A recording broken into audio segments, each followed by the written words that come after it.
agenda hari ini adalah sidang pertama, di mana pada sidang tersebut tadi ada rencana pencocokan identitas. Namun berhubung dari legal standingnya dari pihak penggugat, dengan ada surat kuasa di situ cap jempol, tetapi ada administrasi yang belum dilengkapi. Kalau cap jempol banyak langkah-langkah yang tertib, maka majelis hakim menunda untuk sidang tersebut. Nanti ditunda di tanggal 7 Januari 2025. Legal standingnya si penggugat nih, apakah gugatan mau dilanjutkan atau mau dicabut, karena legal standingnya belum jelas sehingga sidang tadi hari ini ditunda. Ini masalah sengketa tanah. Awalnya tanah tersebut itu ada pembebasan untuk jalan tol. Pada saat itu jalan tol. Tahun berapa itu, Bang? Pembebasan itu sekitar informasinya pengumuman di tahun 2016. 2016. Nah, Pak Idris si tergugat nih jauh sebelumnya di tahun 93 itu telah mengalihkan tanah tersebut kepada Pak Rusli. Tapi jual belinya belum ada, tidak ada. Nah, oleh Pak Rusli tanah tersebut baru dialihkan ke Pak Madsola itu. Madsola. Selanjutnya ada pembebasan jalan di situ untuk jalan dengan umum.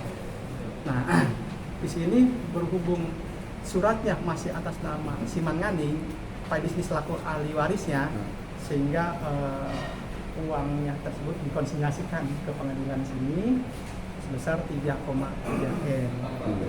Itu karena karena mengandung sengketa itu. Nah, akhirnya kalau mau disengketa ada dua solusi.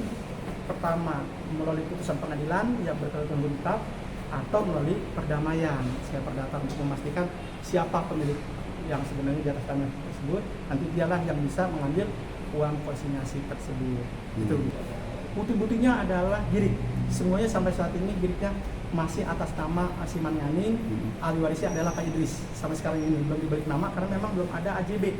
Nah, adapun AJB yang telah terjadi di tahun 2019 itu mengandung cacat hukum karena menurut Perpres 71 2012 bahwa dalam rentang waktu sebelum ada pembebasan lahan tersebut itu yang berhak hanya boleh mengalihkan kepada pihak yang memerlukan. Siapa yang memerlukan? Yang memerlukan adalah Kementerian PUPR, Pekerjaan Umum. Itu yang memerlukan untuk apa? Untuk kepentingan jalan tol. Gitu. Nah, sejak ditetapkannya itu, maka tanah tersebut hanya beliaulah yang bisa mengalihkannya ke PU. Jadi nggak boleh transaksi yang lain. Gitu. Apabila dipandang ada transaksi yang lain, itu dipandang tidak dibenarkan karena sudah ada kepres ya di situ. Nah, kemudian tiba-tiba pada saat itu ada proses perkara pidana pada saat itu 2019 di situ terjadi tanda tangan AJB di dalam penjara waktu Pak Idris. Nah, waktu terus Pak Idris di dalam? Ya, di tahun 2019. Sementara Pak Maswar sedang sakit.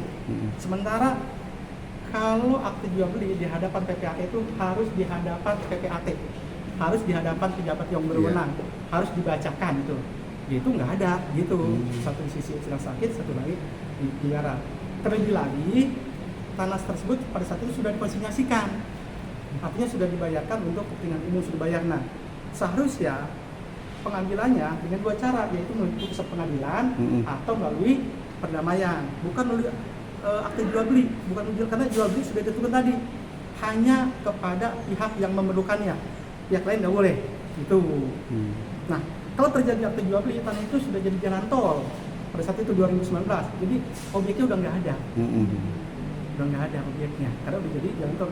Nah, itulah sebabnya kenapa perkara ini adalah perkara perdata itu, karena untuk memastikan siapa yang berhak di atas tanah tersebut itu.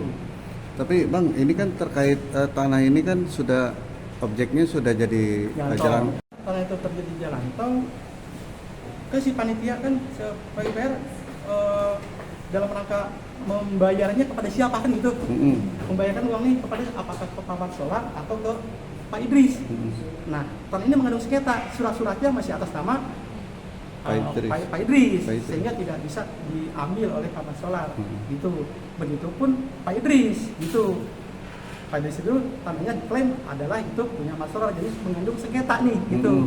Oleh karena mengandung sengketa, maka Kementerian PUPR mengkonsignasikan uang tersebut ke Pengadilan Negeri Tangerang ini. Enggak, reaksi Mas Solarnya sendiri apa Bang ketika tahu? Jalur pidana. Nah, saya katakan bahwa ini masalah perdata. Jalur pidana nggak bisa diambil, ditempuh. Tetap perdataannya dulu, nggak bisa ke pidana, gitu. Akhirnya terbukti kan, pidananya berjalan, tetap nggak bisa diambil karena ini ranah perdata, gitu. Hari ini berarti lebih ke perdatanya. Dalam rangka untuk memastikan siapa yang berhak atas tanah tersebut. Kami juga belum tahu, karena di dalam pasal 163 HIR, barang siapa yang mendalilkan dia harus membuktikannya, kan dia yang juga buktikan dia, gitu. Saya tergugah. Itu responnya apa ketika tiba-tiba ada surat gugatan dari Justru, pihak sana? Kami memang sedang menunggu adanya gugatan ini untuk memastikan siapa yang berhak di atas tanah tersebut. Itu nanti melalui proses jawab menjawab, pembuktian dan seterusnya, gitu. Tapi ada pengakuan nggak Bang dari Pak Idris sendiri bahwa tanah itu memang sudah dijual? Pak Idris dari Pak Idris sendiri dia tidak mengakui karena dia merasa tanah itu surat-suratnya hanya dikasih ke Pak Rusli. Makanya antara Pak Idris dengan Pak Rusli tidak ada akte jual beli. Hanya surat Pak Idris dikasih ke Pak Rusli, itu aja. Itu kan dialihkan ke Pak Rusli itu. Iya, nggak dijual beli sama sekali. Nggak ada hitam putihnya, nggak ada? Nggak ada sama sekali. Nggak ada sama. Dari Pak Rusli ke Mas Solar kan? Nah, ke Pak Rusli, Mas Rusli, Pak Rusli yang tahu. Pak Mas karena Pak Idris nggak tahu kan. Itu yang berhubungan antara Pak Rusli dengan Mas Solar, mereka yang tahu karena antara Pak Idris dengan Pak Mas Solar tuh nggak saling mengenal, nggak ada komunikasi. Karena taunya Pak Idris ke Pak Rusli aja. Pak Rusli aja. Gitu. Pak yang akhirnya dana disimpan di Pengadilan Negeri Tangerang kan Pak yang kurang lebih sekitar 3,3 M. Pak tuntutannya beliau ya yang ingin mengambil uang tersebut. Karena sudah disita oleh dikonsignasikan, dikasih ke pengadilan. Nanti pengadilan akan memberikan kepada yang berhak sesuai dengan putusan yang telah inkrah nanti, gitu. Siapa nih berhak nanti ada putusannya tuh. Nah disitulah baru pengadilan berdasarkan ini baru dikasih oleh pengadilan. Pitaloka yang akan membantu menagih uangnya seperti apa nih Bang?